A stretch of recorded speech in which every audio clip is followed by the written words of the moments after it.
نحمده ونصلي على رسوله الكريم اما بعد فاعوذ بالله من الشيطان الرجيم بسم الله الرحمن الرحيم رب اشرح لي صدري ويسر لي امري واحلل عقدة من لساني يفقهوا قولي۔ اللہ تعالیٰ کا لاکھ لاکھ شکر ہے کہ اس نے آج ہمیں اس وقت اپنے ذکر اور اپنے بارے میں جاننے اور اپنی معرفت کے لیے ہم سب کو اکٹھا ہونے کا موقع عطا کیا۔ اللہ تعالیٰ ہمیں واقعی اپنی معرفت سے نوازے، ہمیں حق قبول کرنے کی توفیق دے اور جو کچھ ہم سیکھیں ہم اس پر عمل کر سکیں۔ بہت دفعہ ایسا ہوتا ہے کہ انسان کو بہت سی باتیں پتہ ہوتی ہیں لیکن اس کے باوجود وہ انہیں اس کے مطابق لیتا نہیں جیسے لینا چاہیے، یعنی انہیں قبول نہیں کرتا۔ حق بالکل واضح ہوتا ہے، سامنے ہوتا ہے، لیکن وہ اس کو وہ اہمیت نہیں دیتا جو دینی چاہیے، کیونکہ اگر وہ اہمیت دے تو پھر اس کے مطابق اس کا عمل بھی بدل جائے۔ ایسا کیوں ہوتا ہے؟ ہمیں یہ اچھی طرح معلوم ہے کہ ہم اللہ سبحانہ تعالیٰ کی طرف پلٹ کر جانے والے ہیں، اور ہماری زندگی کا ایک ایک لمحہ، ایک ایک منٹ، ایک ایک گھنٹہ، اس میں ہم کچھ بھی جو کرتے ہیں، کوئی بھی چیز جو ہم کر رہے ہیں، وہ سب لکھی جا رہی ہے۔ قرآن مجید میں اللہ تعالیٰ فرماتے ہیں وَكُلُّ صَغِيرٍ وَكَبِيرٍ مُسْتَطَرٌ، ہر چھوٹی بڑی بات لکھی جا رہی ہے۔ اس وقت جو میں بول رہی ہوں وہ بھی لکھا جا رہا ہے، جو کچھ آپ کر رہے ہیں وہ بھی لکھا جا رہا ہے، جو میں سوچ رہی ہوں وہ بھی لکھا جا رہا ہے، جو آپ سوچ رہے ہیں وہ بھی لکھا جا رہا ہے۔ اور پھر یہ صرف لکھنا ہی نہیں بلکہ اس کے بعد اس کا حساب ہوگا، ان سب چیزوں کو جمع کیا جائے گا، اکٹھا کیا جائے گا، پھر ان کو تولا جائے گا، پھر اینڈ میں جو رزلٹ نکلے گا اس کے مطابق انجام ہوگا۔ دنیا میں کوئی بھی چیز جس کے بارے میں ہم یہ جانتے ہوں کہ یہ لکھی جا رہی ہے یا کوئی سن رہا ہے یا اس پر کوئی نتیجہ نکلنے والا ہے تو ہم اس کے بارے میں کتنے کانشیس ہوتے ہیں۔ مثلاً بہت سے لوگ کسی ریکارڈنگ آپریٹرز کے سامنے آ کر بالکل بول نہیں پاتے کیونکہ ان کو یہ ہوتا ہے کہ یہ ریکارڈ ہو رہا ہے۔ جو ہی کسی کو پتا چلتا ہے کہ بات ریکارڈ ہو رہی ہے وہ ایک دم کانشیس ہو جاتے ہیں کہ سوچ سمجھ کر اور سنبھل کر بولیں۔ اسی طرح اگر کسی کو یہ پتا چلے کہ اس کی یہ تحریر کوئی پڑھے گا تو وہ بہت محتاط ہو جاتا ہے لکھنے میں۔ اسی طرح اگر انسان کو یہ ہو کہ آج مجھے کسی خاص موقع پر کسی خاص جگہ پر جانا ہے اور سب لوگ مجھے دیکھیں گے تو اس میں بھی انسان کتنا کانشیس ہو جاتا ہے لوگوں کی نگاہوں سے۔ اسی لیے آپ دیکھیے کہ شادی کی تیاریاں ہوں یا اور کسی خاص موقع کی مناسبت سے کہیں جانا ہو تو لوگ کتنے زیادہ محتاط ہوتے ہیں، گھنٹوں لگا کر تیاری کرتے ہیں اپنے اپیرنس، اپنے ظاہری حالت کی، کیونکہ ان کو دیکھا جائے گا۔ اسی طرح جو کچھ ہم امتحان میں لکھتے ہیں اس کے بارے میں تو اور بھی اوور کانشیس ہوتے ہیں، کیونکہ ہمیں پتا ہوتا ہے کہ اس میں سے ایک ایک چیز کے اوپر ہمیں مارکس ملنے والے ہیں اور ان مارکس پر ہمارے فیوچر کا انحصار ہے، لہٰذا ہم اس کے بارے میں بہت محتاط ہوتے ہیں۔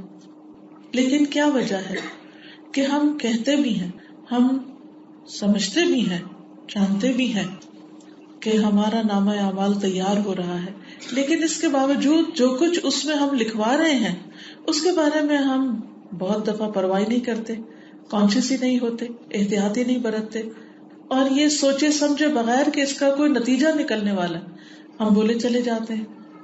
ہارڈلی کبھی ہمیں خیال آتا ہے کہ ہم کیا کہہ رہے ہیں۔ پھر اسی طرح حق جب ہمارے سامنے آتا ہے تو ہم اس کو قبول کرنے میں بعض اوقات متردد ہوتے ہیں، ہم اس کو پوری طرح قبول نہیں کرتے۔ تو ان تمام چیزوں کے بارے میں ہمیں اپنے رویے اور اپنے طور طریقوں کا جائزہ لینا چاہیے اور اس بات کا محاسبہ کرنا چاہیے کہ حق کی راہ ہم پر کیوں نہیں کھلتی، حق ہمیں نظر کیوں نہیں آتا، اور ہم حق کا اتباع کیوں نہیں کرتے، اور ہم حق کی پیروی کرنے کے بعد یہ کیوں نہیں یقین رکھتے کہ اس کا کوئی نتیجہ ہمارے سامنے آنے والا ہے، اور جس طرح کا ہم کریں گے آج جو کچھ بوئیں گے کل وہی کاٹیں گے۔ تو بنیادی وجہ یہ ہے کہ انسان کے اوپر مختلف حالتیں آتی رہتی ہیں، اس کی مختلف کیفیات ہوتی ہیں. کبھی وہ بہت خوش ہوتا ہے، کبھی وہ بہت اداس ہوتا ہے، کبھی انتہائی غمگین ہوتا ہے اور کبھی انتہائی مطمئن ہوتا ہے، کبھی خوف کی حالت میں ہوتا ہے اور کبھی بالکل پرامن پرسکون ہوتا ہے. یہ سب کیفیات ہم سب پر گزرتی ہیں. ہم سب جانتے ہیں کہ ہم ان کیفیات سے گزرتے ہیں، اور پھر ان کیفیات پر بعض اوقات ہمارا کنٹرول بھی نہیں ہوتا. تو بعض اوقات انسان حق اس کے سامنے آتا ہے تو اسے فوراً قبول کر لیتا ہے، لیکن بعض اوقات حق سامنے آتا ہے تو اسے قبول نہیں کر پاتا. تو کسی بھی انسان پر اللہ سبحانہ وتعالیٰ کی یہ بہت بڑی عنایت ہوتی، بہت بڑی نعمت ہوتی، بہت بڑی رحمت ہوتی ہے کہ وہ اس کو حق کو قبول کرنے کی اور حق کا اتباع کرنے کی توفیق اور صلاحیت دے دے، اور پھر اس پر استقامت اس کو نصیب ہو جائے. کیونکہ آپ دیکھیے کہ زندگی جتنی بھی ہماری گزری ہے، بہت سے سال تو ہمیں یاد بھی نہیں ہوں گے کہ ہم کیا سوچتے تھے، کیا ہماری پرائرٹیز تھی. لیکن اگر شعوری زندگی جب سے ہم قرآن مجید پڑھنے لگے ہیں یا ہم اللہ تعالیٰ کے بارے میں سوچنے لگے ہیں، اس زندگی کے بارے میں بھی آپ دیکھیں کہ ہم کتنی دفعہ اونچ نیچ کے شکار ہوتے ہیں، کتنی دفعہ ہمارے دل کی حالت بدلتی رہتی ہے. تو اس لیے بہت ضروری ہے کہ ہم ہر لمحہ اپنے دل پر نظر رکھیں کہ ہمارے دل کی کیفیت کیا ہے، ہمارے ایمان کی حالت کیا ہے، ہمارے اندر اللہ کی محبت کتنی ہے اور دنیا کی محبت کتنی ہے. اس چیز کو سمجھنے کے لیے آپ کیا کر سکتے ہیں کہ اس مثال سے سمجھ سکتے ہیں کہ دنیا کی محبت اور آخرت کی محبت ایک ترازو کے دو پلڑوں کی طرح. ترازو ہوتا ہے نا جس سے تولتے ہیں، اسکیل. آپ اسکیل کو دیکھیے کہ جب اس میں ایک چیز زیادہ ہوتی ہے تو دوسری چیز کم ہو جاتی. کبھی آپ نے دیکھا ہوگا، یعنی ایک چیز زیادہ ہو تو دوسری کم ہو جاتی. وہ آپ کو یاد ہے بچپن میں ایک کہانی پڑھتے تھے بندر والی، بندر بانٹ جس کو کہتے ہیں. وہ جس طرف زیادہ ہوتا تھا وہاں سے کھا لیتا تھا، پھر دوسری طرف زیادہ ہو جاتا ہے، یہ ہلکا ہو جاتا ہے، پھر ادھر سے، حتیٰ کہ وہ سارا کھا کے اس نے ختم کر دیا. تو اسی طرح آپ دیکھیے کہ اسکیل جو ہوتا ہے اس میں ایک طرف آپ کے اعمال دنیا کی محبت بڑھاتے ہیں اور ایک طرف آخرت کی محبت بڑھاتے ہیں. جب آپ کا اسکیل دنیا کی محبت کا بھاری ہوتا ہے تو لازمی طور پر آخرت کی محبت کا اوپر اٹھ جاتا ہے، وہ ہلکا ہو جاتا ہے، اس میں کمی آتی ہے. اور اسی طرح جس شخص کو آخرت سے محبت ہوتی اور اس کا وزن آخرت والا بڑھتا چلا جاتا ہے تو دنیا سے بے رغبتی، بے نیازی اور دنیا کی محبت میں کمی آ جاتی. ہم سب اپنے اندر کا جائزہ لیں، اپنے دل کا، اپنے سینے کا، اپنی سوچ کا، کہ ہمارے اندر کس چیز کی محبت زیادہ ہے، دنیا کی یا آخرت کی. اچھا، اس کو مزید تھوڑا سا ایلیبوریٹ کیسے کریں گے کہ دنیا میں کیا کیا چیزیں آتی. یعنی دنیا کوئی ایسی چیز نہیں کہ مثلاً میں چھت کو دنیا کہوں یا ٹیبل کو دنیا کہوں یا سلائڈ کو دنیا کہوں. دنیا بہت سی چیزوں کا مجموعہ ہے جس میں ہمارے عزیز و اقارب بھی آتے ہیں، والدین، اولاد، ہمارا مال، دولت، تجارت، بزنس، جاب، ہماری دنیا کی ڈگریاں، جو بھی چیزیں ہمیں آس پاس نظر آتی ہیں ساری چیزیں دنیا سے تعلق رکھتی. جب ہمارا انہماک ان میں سے کسی بھی چیز کی طرف زیادہ ہوتا ہے تو قدرتی طور پر آخرت کی یاد میں کمی آتی. اچھا، آخرت کیا؟ سوچئے وہاں کیا کچھ ہے. آخرت شروع کہاں سے ہوتی؟ موت سے شروع ہوتی. موت کے فرشتے، جان کمی کی کیفیات، پھر اس کے بعد جس طرح جنازے کو تیار کیا جاتا ہے، غسل، کفن، دفن، جنازہ پڑھا جاتا ہے، پھر قبر کے بعد دوبارہ حشر کے دن اٹھنا، پھر حساب کتاب، پل صراط، پھر جنت یا جہنم، پھر جنت کے اندر کی چیزیں، اور پھر ان تمام چیزوں میں اللہ سبحانہ وتعالیٰ کا دیدار. ہم میں سے کتنے لوگ ایسے ہیں کہ جو ہر روز یہ ٹریولنگ کرتے ہوں یہاں سے لے کر وہاں تک اور اس کے بارے میں سوچتے ہوں اور اپنے امیجنیشن میں جنت کے باغوں میں سیر کرتے ہوں. مثلاً دنیا میں آپ دیکھیے کہ دنیا میں جب ہم ایک جگہ سے دوسری جگہ جانے لگتے ہیں، مثلا یہاں سے آپ کسی اور ملک جاتے ہیں، ہالیڈیز پر ہی جاتے ہیں، تو آپ پہلے وہ ہوٹلز وغیرہ کی تصویریں بھی دیکھتے ہیں، تو اس سے آپ اپنا ایک امیجنیشن بنا لیتے ہیں کہ ہم کہاں جا رہے ہیں. جنت کے بارے میں تو ہمیں صرف ڈسکرپشن قرآن و سنت میں ملتی، کوئی تصویر نہیں ملتی، اور کوئی بھی تصویر اس کا حق ادا ہی نہیں کر سکتی. وہ باتیں جو ہم نے پڑھ رکھی ہوں یا وہ جو ہم نے پڑھی نہیں ہے، پتہ ہی نہیں ہمیں، اگر پڑھی نہیں جانی نہیں پھر تو ہم امیجن بھی نہیں کر سکتے کچھ، پھر تو خود بخود اس کے بارے میں کچھ خاص خیال ہی نہیں ہوگا، کوئی اٹیچمنٹ ہی نہیں ہوگی. اور جو ہم نے پڑھ رکھا ہے، جو ہم جانتے ہیں، اس کے مطابق ہم کتنا سوچتے ہیں.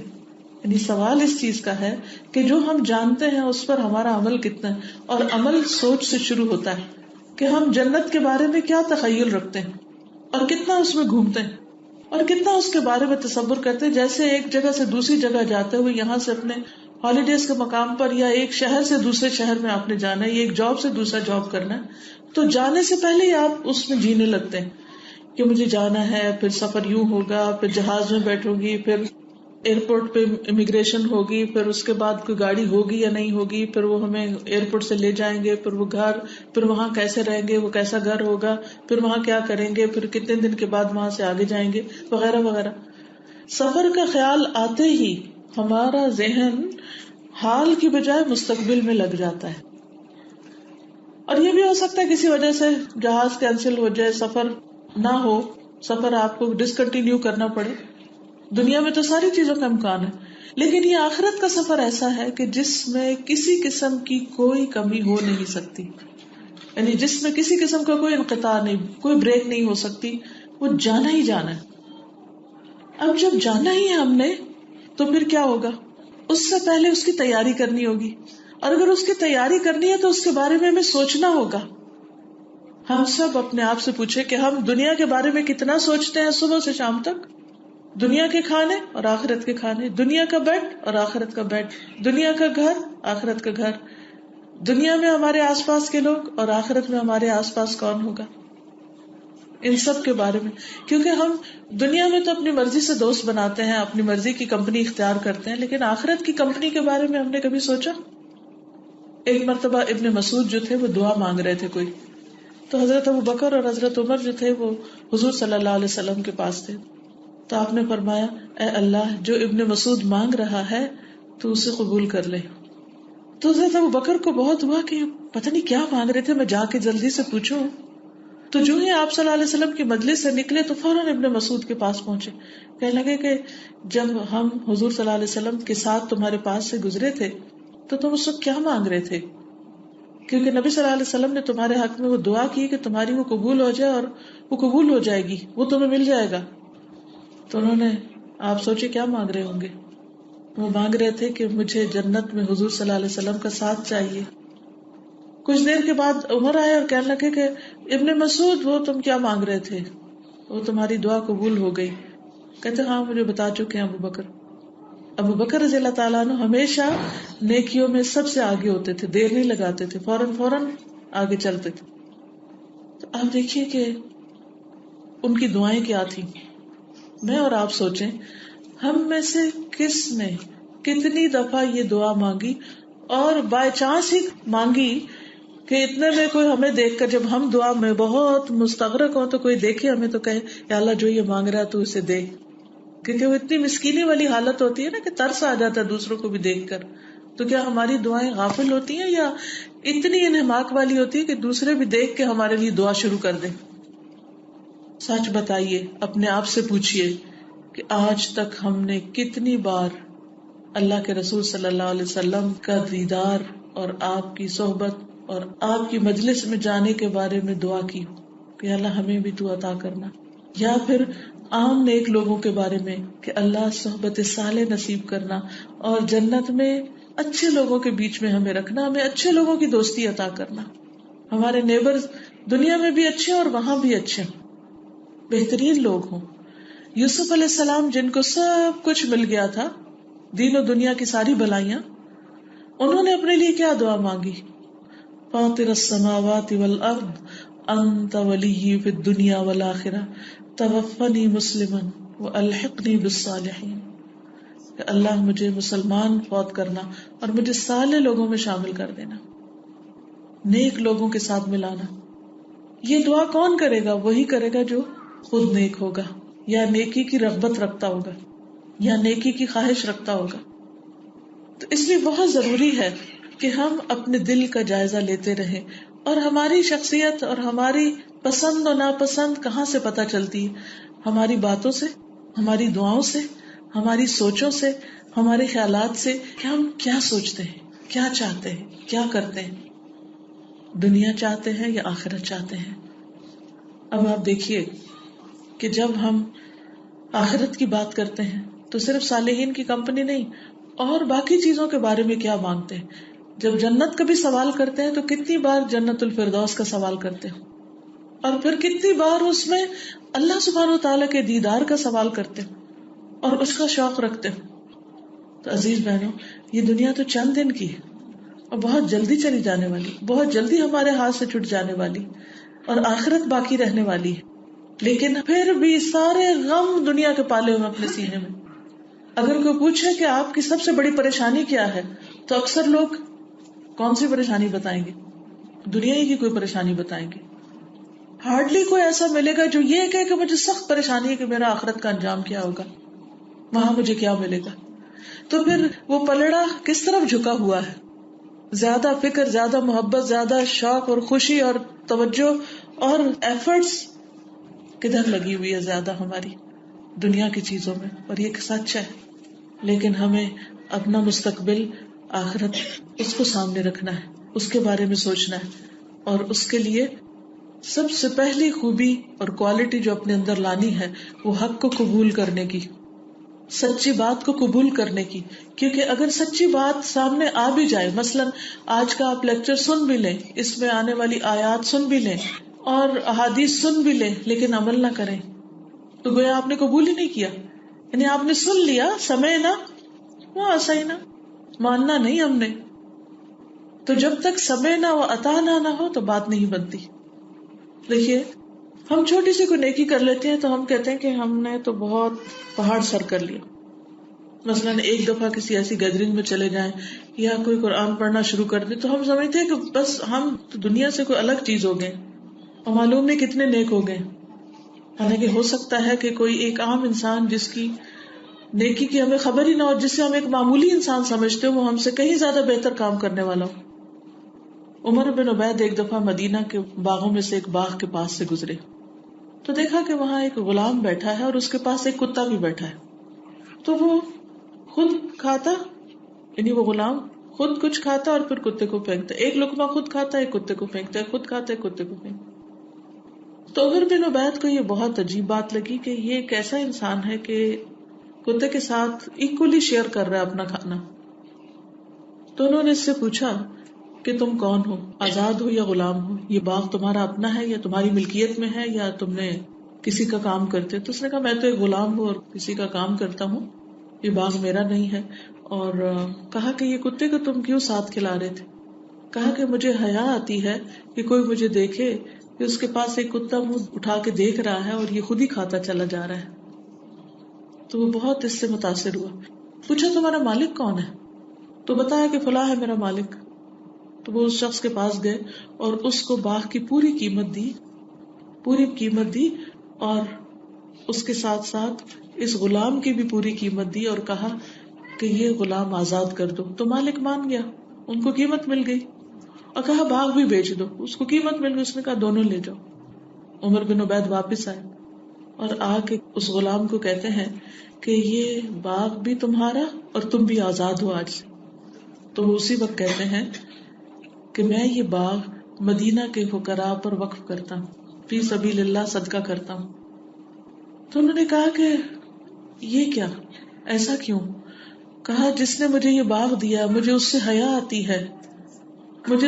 آتی ہے کہ وہ مجھے اتنا کچھ دے اور میں ضرورت مند لوگوں کو اس کی خاطر نہ دوں، میں اس چیز سے بخل کروں. تو یہ جو حیا ہے اللہ سے اور یہ جو احساس ہے کہ اللہ نے ہمیں اتنی نعمتیں دی ہیں، اتنا کچھ دیا ہے، اور ہم اس کے راستے میں نہ دیں، اس کی خاطر قربان نہ کریں. اور ان میں سب سے بڑی چیز اپنی عقل، اپنا دل، کہ ہمارا دل ہی نہیں جھکے اللہ کے آگے. پھر کیا لینا اس دل کا، کیا فائدہ اس عقل کا کہ جو اپنے رب کو ہی نہ پا سکے، جو اس کی قدر ہی نہ پہچان سکے، جو اس سے ہی حیا نہ کر سکے. پہلے مرحلے پر اس شخص کو بندوں سے حیا آ رہی تھی جس نے اسے ایک جانور کا حق ادا کرنے پہ مجبور کر دیا، اور دوسرے نمبر پر اللہ سے حیا آئی، اللہ کی حیا نے اسے اللہ کے راستے میں وہ خرچ کرنے کی توفیق دی جو دوسرا کوئی بندہ سوچ بھی نہیں سکتا. سوچئے اگر ہمیں کوئی بات پتا ہو اور ہم کر نہ رہے ہوں تو کیا ہمیں اللہ سے حیا آتی ہے؟ پھر اگر ہمیں اللہ سے حیا آتی ہو تو ہم ہر وہ کام کریں جو اللہ تعالیٰ ہم سے چاہتا ہے. جب ہمیں بندوں سے حیا آتی ہے تو ہم ان کی بات مان لیتے ہیں. ہم کہتے ہیں کہ ہائے اب میں اس کا منہ نہیں پھیر سکتی، یا اس کی خاطر تو مجھے کرنا ہی پڑے گا. بندوں کی خاطر کیا کچھ کرتے رہتے ہیں. کسی کو کچھ دینا ہو تو کتنی دفعہ سوچتے ہیں کہ کیا دے رہے ہیں، یہ اس کے لائق ہے بھی یا نہیں، اس کی شان کے مطابق ہے بھی یا نہیں. سوچتے ہیں نا. کوئی بھی عقل مند شخص کبھی کسی کو کوئی گفٹ دیتے ہوئے ضرور سوچے گا کہ جس کو میں دے رہا ہوں، جس پر خرچ کر رہا ہوں، جس کو خوش کرنا چاہتا ہوں، وہ ہوگا بھی یا نہیں. تو ہم دن رات جو کچھ کر رہے ہیں اس سے مراد کس کو خوش کرنا ہے؟ اگر اللہ کو خوش کرنا ہے تو ہمیں فکر رہے گی نا کہ جو کچھ ہم کر رہے ہیں ہمیں لازماً اس کا خیال آئے گا کہ کیا اس سے اللہ خوش بھی ہو رہا ہے یا نہیں. مثلا نماز ہے، نماز پڑھ کے خیال آئے گا اس بندے کو جس کو نماز سے اللہ کو خوش کرنا تھا کہ میرا رب مجھ سے خوش ہوا کہ نہیں، وہ راضی ہوا یا نہیں. اس چیز سے اس کو بے چینی لگ جائے گی. سوچئے ہمیں کتنی نمازوں کے بعد یہ خیال آتا ہے کہ نماز قبول ہوئی کہ نہیں، اس کو پسند آئی کہ نہیں، اس کو اچھی لگی کہ نہیں. صدقہ خیرات کرنے کے بعد کتنی دفعہ سوچتے ہیں کہ اس کو پسند آیا کہ نہیں. ہم جب اللہ کی عبادت بھی کر رہے ہوتے ہیں تو بھی شیطان بار بار یہ خیال ڈال رہا ہوتا ہے کہ پتہ نہیں تمہاری نماز لوگوں کو پسند آئی کہ نہیں، تمہاری تلاوت پر لوگوں نے واہ واہ کی کہ نہیں، تمہارے نیک کام پر لوگوں نے تمہیں نیک کہا کہ نہیں. پھر بھی بندوں کا ہی سوچ رہے ہوتے ہیں ہم کہاں کھڑے. تو ہر وہ شخص جو تھوڑی سی بھی عقل رکھتا ہے وہ ضرور اپنا محاسبہ کرتا ہے، وہ ضرور اس بات کی کوشش کرتا ہے کہ وہ حق کو قبول کر لے، اور پھر قبول کرنے کے بعد اس پر عمل بھی کر لے، سمے نہ کرنے کے بعد پھر عطا نہ بھی کرے. تو جس شخص کو یہ توفیق حاصل ہو جائے وہ دنیا کا خوش قسمت ترین انسان ہے. اصل عقل مند وہی ہے. حقیقت یہ ہے کہ اللہ تعالیٰ نے ہمیں فطرت اسلام پر پیدا کیا ہے. ہمارے جو اندر کا انسان ہے وہ حق پسند ہے، وہ سچائی کی تلاش میں ہوتا ہے. یہ الگ بات ہے کہ ہمارے والدین، ہمارے آس پاس کے لوگ، ہمارا معاشرہ، ہمارے آس پاس کام کرتے ہوئے لوگ، وہ سب ہم پر اثر انداز ہو جاتے ہیں تو ہماری اندر کی آواز جو تھی وہ دب جاتی ہے، وہ چھوٹی ہو جاتی، پیچھے رہ جاتی. مثلا ہم میں سے ہر شخص اچھے کام کرنا چاہتا ہے لیکن کیوں نہیں کر پاتا؟ کیونکہ لوگ مذاق اڑائیں گے. کئی دفعہ ایسا ہوتا ہے نا، بچوں کو آپ کہتے ہیں یہ کرو، نماز پڑھو، تو وہ پہلے ادھر دیکھتے ہیں، ادھر دیکھتے ہیں، پھر اسکاف کرتے، پھر نماز میں بھی پڑھتے ہوئے ادھر ادھر دیکھ رہے ہوتے ہیں. کیوں دیکھتے ہیں؟ وہ امی خوش ہو رہی ہے نہیں، اور کوئی اور مذاق تو نہیں اڑا رہا میرا. اور اگر بچوں کو یہ پتہ چل جائے کہ کسی بھی کام پر کوئی ان کا مذاق اڑا رہا ہے، کوئی ان پہ ہنس رہا ہے، تو وہ کیا کرتے ہیں؟ میں نہیں کر رہا. لوگوں کا خوف بچپن سے دل میں بیٹھ جاتا ہے کیونکہ اللہ سبحانہ وتعالیٰ کا خوف اس سے اوپر ہوتا ہی نہیں. تو اس لیے بہت ضروری ہے کہ ہم اپنے اندر کی آواز کو پہچانے، اور ایک ایک کر کے جب بھی نیکی کا کوئی کام کرنے لگے تو سوچے کیوں نہیں کر رہی. اس کا ڈر ہے کراس، اس کا ڈر ہے کراس، یہ وجہ، یہ وجہ، یہ وجہ، سب کو نہ نہ نہ نہ کر کے پھر اللہ کی اطاعت پر جم جائیں. تو حق کی ضرورت، حق کی تلاش، حق سے محبت، حق کی چاہت ہر انسان کے اندر ہے کیونکہ اللہ نے الہام کر رکھی ہے. فَأَلْهَمَهَا فُجُورَهَا وَتَقْوَاهَا، اللہ نے اس کے اندر فجور اور تقوی دونوں رکھے ہیں. تو تقوی تو ہے اندر، یہ الگ بات ہے وہ دب چکا ہے. قد افلح من زکاها وقد خاب من دساها، کامیاب ہو گیا وہ جس نے اس کا تزکیہ کر لیا، اس کو صاف کر لیا، وہ چمکا لیا اس کو، اور ناکام ہو گیا وہ جس نے اس کو دبا دیا. تو باہر کی آوازیں، باہر کی نظریں، باہر کے اثرات ہمارے حق کی طلب، حق کی چاہت کو دبا دیتی ہیں، اور ایسی مجلسیں اور اللہ کا ذکر اس کو واپس لاتے ہیں اوپر، پھر تزکیہ کرتے ہیں. اچھی صحبت انسان کا تزکیہ کرتی. اور اس کے اندر یہ چاہت پیدا کرتی کہ وہ حق کو قبول کرے. تو کوئی بھی نفس جو فطرت پر باقی ہو وہ اس کے سامنے حق آتا جاتا ہے تو فوراً قبول کر لیتا ہے. جیسے حضرت ابو بکر رضی اللہ تعالیٰ عنہ تھے, انہوں نے دیر ہی نہیں لگائی. حضرت علی رضی اللہ تعالیٰ عنہ, حالانکہ وہ بچے تھے, کتنے چھوٹے تھے عمر کے, لیکن انہوں نے کہا کہ میں اس حق کو قبول کروں گا, میں آپ کا ساتھ دوں گا. تو بعض لوگ, ضروری نہیں ہوتا کہ عمر میں بہت بڑے ہوں, عمر چھوٹی بھی ہو سکتی ہے, لیکن اصل چیز ہے کہ کیا ہم اپنے اندر کی آواز, ضمیر کی آواز, فطرت کی آواز پر لبیک کہتے ہیں. اچھا, وہ آواز کب سنائی دیتی ہے؟ جب آپ سارے لوگوں سے ہٹ کر الگ بیٹھ کے کسی وقت اپنا جائزہ لے رہے ہیں. وہ اندر سے بولتی ضرور ہے, چپ نہیں کرتی, وہ جگاتی رہتی ہے. وہ کہتی کیوں کیا یہ ایسے, یہ بات اس کو کیوں کہہ دی, یہ کیوں لکھا, ایسا کیوں کیا. وہ دل پکڑا جاتا ہے. آپ کسی کے ساتھ بھی زیادتی کریں, یہ ہو نہیں سکتا آپ کا اندر آپ کو معاف کر دے, الا یہ کہ آپ اپنے آپ کو جھوٹی تعویلوں سے کسی نہ کسی طرح جیسے بچے کو بہلاتے ہیں بہلا ڈالیں, ورنہ وہ آپ کو جگاتی رہتی ہے آواز. اس لیے اس آواز کو سنیے, اور اس کے لیے ضروری ہے کہ انسان تنہائی میں کچھ وقت اپنے رب سے باتیں کرے اور اپنے حالات کا جائزہ لے. کیونکہ آپ دیکھیے کہ جب آپ ہر وقت لوگوں کے بیچ میں ہوتے ہیں اور ہر وقت باتیں کر رہے ہوتے ہیں اور ہر وقت ادھر ادھر شغل کر رہے ہوتے ہیں, تو اس کا نقصان یہ ہوتا ہے کہ پھر آپ کا اپنا ذہن, آپ کی اپنی دنیا, اپنا اندر وہ کام نہیں کرتا, اور وہ تھاٹ پروسیس جو ہوتا ہے بریک ہوتا ہے. آپ ایک بات سوچ رہے ہیں ایک خاص طریقے پر, اچھا آپ سوچ رہے ہیں, چونکہ لوگ بیٹھے ہیں تو آپ بول بھی دیتے. اچھا جب آپ بولنے لگتے ہیں تو یکا یک فٹافٹ کوئی کہہ دیتا ہے نہ ایسے نہیں ایسے, تو آپ شیکی ہو جاتے ہیں. آپ کہتے ہیں ہاں ایسے ہی. اچھا پہلے تو یہ ہوتا تھا کہ تنہائی کے لیے ہم گھر میں بیٹھ جائیں تو تنہا ہو جائیں, اب گھر میں جتنا کچھ ہے وہ تو میں تنہا ہونے نہیں دیتا. گھر والوں کے علاوہ ٹیلی ویژن, اس میں ہر وقت رنگا رنگ باتیں, تبصرے, اتنے فاسٹ سپیڈ پر, اتنی تیزی کے ساتھ سب کچھ آ رہا ہوتا ہے کہ آپ کی اپنی عقل کو, اپنی سوچ کو, اپنی سمجھ کو کام کرنے کا موقع نہیں ملتا. آپ کو پاگل کیے ہوئے ہوتا ہے. سوچئے اگر آپ اتنے میچور سمجھدار ہو کے اپنے خیالات کی کوئی راہ نہیں بنا پاتے کہ انڈیپینڈنٹ تھنکنگ ہے وہ آپ کی, تو بچوں کا کیا حال ہوگا جو ہر وقت ٹیلی ویژن کے آگے بیٹھے رہتے ہیں, ہر وقت گیمز کے آگے بیٹھے رہتے ہیں. They are not themselves, they are influenced by other people. دوسروں کی تھنکنگ, دوسروں کی چاہت, دوسروں کی پسند ناپسند, اس سے متاثر ہوئے میں, لہٰذا وہ جو فطرت ہے وہ کچلی جا رہی ہے.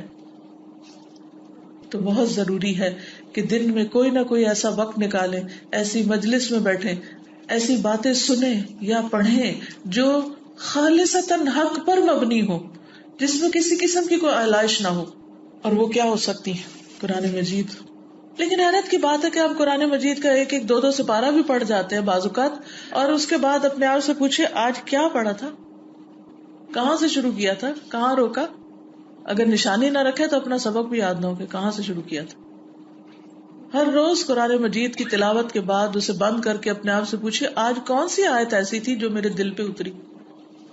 ہم تو صرف ثواب کے لیے پڑھتے ہیں اور وہ ثواب کما لیتے ہیں, اور پھر ثواب جب کما لیتے ہیں تو اس کو بند کر دیتے ہیں. جیسے آپ کے اگر کوئی دکان ہو, بزنس ہو, تو آپ ٹل بند کر کے, لاک کر کے, بس سب ادھر ہی چھوڑ کے پھر, یا اس کو مزید ایک اور بینک میں جمع کرا کے ختم. تو ہم بھی کچھ کچھ پڑھ لیتے ہیں, پھر وہ ہمارے اعمال نامے میں لکھا جاتا ہے, وہاں سے فرشتے اٹھاتے ہیں, وہ جا کے تو اوپر جہاں کتاب تیار ہو رہی ہے وہاں جمع کرا دیتے, بات ختم, اور ہم ویسے کے ویسے ہی. تو کیا صرف یہی ثواب لینا ہے؟ کیا صرف اتنا ہی کرنا ہے؟ یا اپنا محاسبہ بھی کرنا ہے, یا اپنے آپ کو دیکھنا بھی ہے, یا اپنا جائزہ بھی لینا ہے؟ تو انسان کے اندر حق کی محبت موجود ہے, اس لیے وہ باطل سے نفرت کرتا ہے, وہ غلط چیز پر بول اٹھتا ہے یہ غلط ہے, اس کو ظلم اور زیادتی کی پہچان ہوتی, اسی لیے وہ ناپسندیدہ باتوں پر ہرٹ بھی ہوتا ہے کہ اس کے اندر ایک پہچان رکھی ہوئی ہے نا. اگر آپ کے اندر درد کا احساس نہ ہو تو آپ کو بڑی سے بڑی چوٹ لگ جائے, آپ کو کچھ بھی پتا نہ چلے, لیکن وہ احساس رکھا نا آپ کے اندر اللہ نے, تو آپ کو پتا چلتا ہے. کہیں کٹ لگ جائے, کوئی چیز ٹکرا جائے تو آپ کو فوراً درد ہوتی ہے, کیونکہ آپ حساس انسان ہیں. اسی طرح جو شخص حق کے معاملے میں حساس ہوتا ہے یا اپنی ذات کے معاملے میں حساس ہوتا ہے, وہ بہت جلد نوٹس لیتا ہے کہ کیا گزرا, کیسا خیال گزرا, کون سی آیت گزری, کسی نے کیا کہا. تو عزیز بہنوں، اصل بات یہ ہے کہ اللہ نے ہمیں سارے صلاحیتوں کے ساتھ بھیجا، اندر بھی طلب رکھ دی، پیاس رکھ دی، اور باہر بھی ہدایت کا سامان کر دیا. جیسے ہمارے اندر بھوک رکھی نا تو کھانے کا سامان پیدا کیا، اسی طرح جنسی بھوک رکھی تو شادی کا انتظام کیا. عقل کو ایک ضرورت ہوتی ہے انٹلیکچوئل گروتھ کی، تو اس کے لیے علم کی دنیا اور انکشافات کی دنیا اور بہت کچھ رکھا. کچھ لوگ حیوانی سطح پر جیتے ہیں، ان کے اوپر بس کھانا پینا اور جنس کی خواہش ہر چیز سے زیادہ چھائی ہوئی ہوتی، وہ بس اسی کے بارے میں سوچتے رہتے ہیں. کچھ لوگ اس سے اوپر اٹھ کر علم کی خواہش رکھتے ہیں، تڑپ رکھتے ہیں، یا ان کی عقل بہتر کام کرتی تو وہ کتابوں کے شوقین ہوتے ہیں یا پڑھنے لکھنے کے ہر وقت.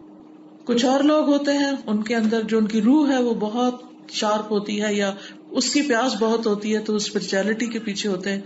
وہ قرآن کا مطالعہ، وہ اللہ کا ذکر، وہ اللہ کی یاد، وہ اللہ کی محبت، وہ اس میں جیتے ہیں.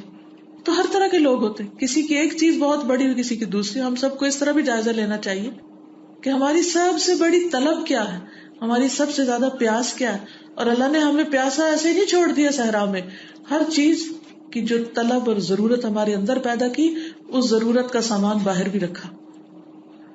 اگر ہمارے اندر حق کی طلب اور پیاس رکھی تو حق رکھا بھی باہر. ایسا نہیں کہ حق دیا نہیں، لیکن بہت سے لوگ حق کی طرف رجوع ہی نہیں کرتے. وہ سمجھتے ہیں جو لوگ کر رہے ہیں وہ حق ہے. ویسے ہم سب کے اندر دین کی طلب رکھی، لیکن بہت سے لوگ دین کی طرف نہیں جاتے کیونکہ وہ اصل دین کو نہیں پہچانتے. وہ لوگوں کی زندگیوں میں دیکھتے ہیں کہ دین کتنا ہے، جو دین کی باتیں کرتے ہیں وہ خود کیا کرتے ہیں. پھر جب وہ ان کو وہاں نظر نہیں آتا تو کہتے ہیں یہ دین مجھے نہیں چاہیے. بھئی یہ دین نہیں ہے، دین تو اللہ کی کتاب میں ہے، اس کو پڑھو ڈائریکٹ، ون آن ون سمجھو اس کو. لیکن بہت سے لوگ اس سے نہیں سمجھتے. وہ کہتے نہیں یہ تو کسی علامہ کا کام ہے کہ اس کو سمجھے، یہ تو کوئی عالم صاحب ہمیں سمجھائیں گے تو سمجھ آئے گی. حالانکہ اللہ سبحانہ وتعالیٰ بار بار فرماتے ہیں وَلَقَدْ يَسَّرْنَا الْقُرْآنَ لِلذِّكْرِ فَهَلْ مِن مُدَّكِرٍ، ہم نے ذکر کے لیے، نصیحت کے لیے قرآن کو آسان کر دیا ہے کوئی جو اس سے نصیحت لے؟ ٹھیک ہے قرآن کا ایک حصہ اس میں احکام موجود ہیں، اس میں فقہی احکام، اس کی کچھ تفصیلات سنت سے، اور پھر مزید جو علماء نے جس طرح ان کو سمجھا وہ پورشن بھی ہے، لیکن وہ بہت تھوڑا ہے. زیادہ تر تو تذکرہ اور نصیحت کا حصہ ہے. اب مثلاً اگر اللہ سبحانہ وتعالیٰ قرآن مجید میں یا ایھا الناس کہہ کے پکارتے ہیں اے لوگو، اور آپ کہتے ہیں نہیں میں عالم نہیں ہوں، کیا مطلب آپ کا؟ اللہ ہر انسان کو پکار رہا ہے. مثلاً سورۃ البقرہ کے شروع میں ہی آتا ہے یا ایھا الناس اعبدوا ربکم الذی خلقکم، اے لوگو اپنے رب کی عبادت کرو جس نے تم کو پیدا کیا. کیا یہ سمجھ نہیں آتی بات؟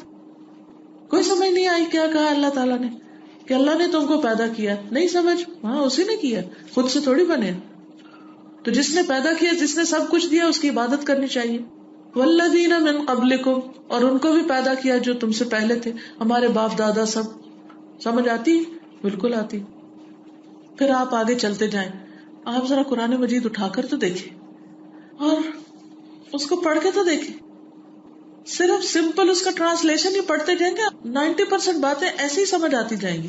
ٹھیک ہے کوئی مقام ہوگا کہ جس میں وضاحت کی ضرورت ہوگی، اور الحمدللہ آج کے دور میں اتنے وسائل موجود ہیں، اتنی چیزیں ہیں، آپ تلاش تو کریں. آپ کو حق سمجھ آئے گا، اور جب حق سمجھ آئے گا تو ہی روح کی پیاس بجھے گی. اور اگر آپ نے وہ دوسروں کے حوالے کر دیا کہ دوسرے ہمارے لیے حق کو سمجھ کے ہمیں دے دیں، تو وہ تو اپنے لیے سمجھیں گے. تو اس لیے بہت ضروری ہے کہ اگر ہم چاہتے ہیں کہ ہم واقعی آخرت سے محبت کرنے والے ہوں، کیونکہ والآخرۃ خیر وابقیٰ، آخرت بہتر بھی ہے اور زیادہ باقی رہنے والی ہے، تو بہت ضروری ہے کہ پھر ہم حق کی طرف رجوع کریں، اس حق کے مطابق اپنی زندگی کو گزاریں. قرآن مجید میں اللہ تعالیٰ فرماتے ہیں بل اکثرهم لا يعلمون الحق فهم معرضون، بلکہ ان کی اکثریت، لوگوں کی میجورٹی حق کو جانتی نہیں، اس لیے وہ حق سے منہ موڑے ہوئے ہیں. پتہ ہی نہیں یہ حق ہے. مثلا بعض اوقات آپ کسی کو نہیں پہچانتے، حالانکہ ہو سکتا ہے کہ آپ زندگی میں اس کی ملاقات کی بہت خواہش رکھتے ہو، وہ آپ کے سامنے بھی کھڑا ہو، چونکہ آپ پہچانتے نہیں تو کیا ہوگا؟ آپ اس کی طرف متوجہ بھی نہیں ہوں گے. وہم موردون، وہ اعراض برتنے والے ہوں گے کیونکہ انہوں نے پہچانا ہی نہیں. کئی دفعہ ایسے ہوتا ہے نا کہ آپ کسی شادی میں کسی گیدرنگ میں جاتے ہیں اور آپ ہر ایک سے سلام لے رہے ہوتے ہیں لیکن ان سے زیادہ اچھی طرح لیتے ہیں جن کو آپ پہچانتے ہیں. ہوتا ہے ایسے. اور جس کو آپ چاہتے ہو اس سے تو اور بھی زیادہ اچھی طرح لیتے ہیں. قدرتی بات ہے، سب کے ساتھ ہے یہ. کیونکہ جس کو ہم جانتے ہیں اس کے ساتھ تو ہم فری ہو جاتے ہیں، اور جس کو ہم جانتے نہیں اس کے ساتھ ہم فری نہیں ہوتے. ہمیں ڈر لگتا ہے پتہ نہیں مائنڈ نہ کر جائے، تو یہ اپنی لمٹ میں ہی رہتے ہیں. یا جس سے ہماری چاہت ہوتی ہے، تمہیں پتا ہوتا ہے کہ یہ ہماری چاہت کو سمجھتا ہے تو وہ اسے ایکسپٹ کرے گا، وہ مائنڈ نہیں کرے گا. لہٰذا آپ اسی درجے کی چاہت کا اظہار کرتے ہیں جس درجہ کو اسے لینے والا ہو، اس سے آگے نہیں. جہاں آپ کو پتا چلے کہ دوسرے کو پسند نہیں، آپ پیچھے ہٹ جاتے. قدرتی بات ہے. اسی مثال پہ آپ دیکھیے کہ اگر آپ کو پتہ ہی نہیں کہ حق ہے کیا تو آپ کس چیز کو قبول کیے ہوئے؟ آپ اس سے محبت کیسے کر سکتے ہیں؟ آپ اس کی طرف لپک کیسے سکتے ہیں؟ آپ اس کو سمجھ کیسے سکتے ہیں؟ لہذا بہت ضروری ہے کہ ہم حق کو پہچانیں. اور حق کو پہچاننے کے لیے کیا چیز چاہیے؟ قرآن مجید، اللہ کے رسول صلی اللہ علیہ وسلم کی سیرت، آپ کی سنت. ورنہ کیا ہوگا؟ جہالت میں انکار پر انکار کرتے چلے جائیں گے، اور اسی طرح اگر مر گئے تو کیا بنے گا؟ کیونکہ اللہ سبحانہ وتعالیٰ کوئی بہانہ نہیں سنیں گے. وہ تو فرمائیں گے کہ میں نے تو تمہیں بار بار پکارا تھا اس قرآن میں، کس چیز نے تجھے روکا کہ تو اس کو نہ پڑھے، نہ اس کو سنے، نہ اس کو سمجھے، نہ اس کے مطابق زندگی بسر کرے. بلکہ اکثر لوگ تو جاہل رہنا پسند کرتے ہیں. کیا کہتے ہیں کہ اگر پتہ چل گیا تو پھر عمل کرنا پڑے گا. بھائی نہ پتہ چلا اور لا علمی میں، جہالت میں انکار کر دیا تو بھی پکڑ ہوگی کہ جاہل کیوں رہے تھے. جس دین کا، جس وحی کا پہلا لفظ اقرا ہو، علم کی باتیں ہوں پہلی وحی میں، اقرا بسم ربک الذی خلق، خلق الانسان من علق، اقرا وربک الاکرم الذی علم بالقلم، جس میں علم اور قلم کی بات ہے پہلی دفعہ کے سبق میں. وہاں جاہل رہنے کا جواز کیسے بنتا ہے؟ کیسے رہ سکتے ہیں لا علم؟ سب کچھ جانتے ہیں. یعلمون ظاہرا من الحیات الدنیا وهم عن الآخرۃ هم غافلون. وہ دنیا کی ظاہری چیزوں کا خوب علم رکھتے ہیں اور آخرت کے بارے میں غافل ہیں. تو انسان جس چیز سے غافل ہوتا ہے، لا علم ہوتا ہے، لازمی طور پر اس سے اعراض برتتا ہے. پچھلے دنوں مجھے کہیں جانا ہوا تو جن لوگوں نے بلایا تھا انہوں نے اپنا تعارف نہیں کرایا. میں اسی طرح گئی، سلام کیا، بیٹھ گئی. تو کسی نے کہا کہ آپ جو وہاں کی منتظم تھی ان کو اچھی طرح نہیں ملی. مجھے کوئی پہچان تو کرایا کہ کون منتظم ہے، کون استاد ہے، کون کیا ہے. اب اس وقت میں آپ کی اکثریت کو نہیں جانتی کہ آپ کہاں سے آئے، آپ کون ہیں. ہو سکتا ہے آپ کا سوسائٹی میں بہت بڑا مقام ہو، مجھے نہ معلوم ہو، لیکن کچھ جگہوں پر میں جاتی ہوں تو لوگ بڑا اچھا تعارف کراتے ہیں اپنا. وہ پچھلے دنوں نور الاسلام مسجد میں جانے کا اتفاق ہوا تو وہاں لوگ اپنا اپنا تعارف کرا رہے تھے. تو کسی نے بتایا کہ وہ یہاں کی پہلی میئر رہی ہیں، مسلمان خاتون میئر. تو بہت اچھا لگا ان سے مل کر، پہچان ہوئی، تعارف ہوا. تو جب کوئی اپنا تعارف کرا دیتا ہے تو اس وقت انسان کو پھر اس کے مطابق اس سے معاملہ کرنا بھی آ جاتا ہے. اور اگر آپ کسی کو جانتے نہیں تو آپ ایک مسلمان کی حیثیت سے صرف سلام ہی کر سکتے ہیں نا. اس سے زیادہ ہو سکتا ہے کہ میں آپ سے اس وقت جوک شروع کر دوں اور آپ مائنڈ کریں کہ بھئی یہ کیا، کیونکہ میں آپ کو نہیں جانتی کہ میں آپ سے کیسا معاملہ کروں. تو کسی انسان سے بھی معاملہ کرنے کے لیے اس کو جاننا ضروری ہوتا ہے. تو بتائیے اللہ سبحانہ وتعالیٰ کے ساتھ معاملہ کرنے کے لیے اللہ کی پہچان نہیں چاہیے کہ وہ کن چیزوں سے خوش ہوتا ہے، وہ کن چیزوں سے ناراض ہوتا ہے، اسے کیا پسند ہے، اسے کیا پسند نہیں ہے، میرا کون سا کام اسے خوش کرے گا اور کون سا کام اس کو ناراض کر دے گا، کس بات پر وہ اجر دے گا اور کس بات پر سزا دے گا. کیا مجھے نہیں جاننا چاہیے؟ اور اگر میں اس کو نہ جانوں اور زندگی ایسے ہی بسر کر کے آ جاؤں تو کل تو واسطہ پڑے گا نا، کل تو معاملہ ہوگا نا اللہ رب العزت کے ساتھ، کل تو اس کے سامنے جا کے کھڑے ہونا ہوگا. پھر وہاں کیا کریں گے؟ تو سوچئے، اس پر سوچنے کے لیے چند سیکنڈ دیتی ہوں اور اتنے میں آپ کو کچھ سنا دیتی ہوں. كلمتان حبيبتان إلى الرحمن خفيفتان على اللسان ثقيلتان في الميزان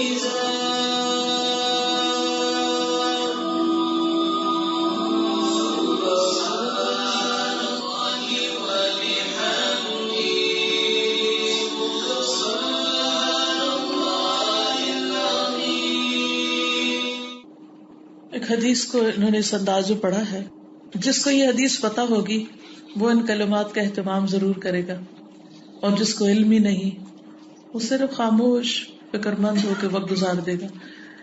کلمتان، دو کلمے، حبیبتان الی الرحمن، رحمان کو بہت پیارے.